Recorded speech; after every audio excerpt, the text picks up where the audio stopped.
చెడుగానే చెప్పుకోవాలి.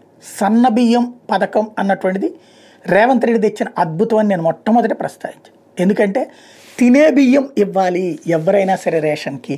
దుడ్డు బియ్యం ఎందుకు ఇస్తున్నారు అంటే అదే ఎక్కువ పండుతోంది కాబట్టి, అది సేకరణ కింద తీసుకోవాలి కాబట్టి, తీసుకోకపోతే రైతులు తిరుగుబాటు చేస్తారు కాబట్టి. కానీ దుడ్డు బియ్యాన్ని ఇతర దేశాలకు తీసుకెళ్ళి అమ్ముకునేందుకు ఫిలిప్పైన్స్తో ఒప్పందం, తద్వారా దుడ్డు బియ్యం బాధ లేకుండా చూసుకుంది తెలంగాణ ప్రభుత్వం. చక్కటి ఆలోచన. అటు ఉత్తమ్ కుమార్ రెడ్డిని అభినందించాను, అలాగే రేవంత్ రెడ్డిని అభినంది. అలాగే సన్న బియ్యం ఇస్తున్నారు, వెరీ గుడ్. మనిషికి 6 కిలోలు, అది అద్భుతం. చక్కటి పని చేస్తున్నారు అన్నటువంటి కూడా చెప్పుకున్నాం. అయితే దీంట్లో రాజకీయం చేసుకోవాలి కాబట్టి సీతక్క లాంటి వాళ్ళు బీజేపీ పాలిత రాష్ట్రాల్లో సన్నబియ్యం ఎందుకు ఇవ్వట్లేదు అని ప్రశ్నించి, చాలా కరెక్ట్ పాయింట్.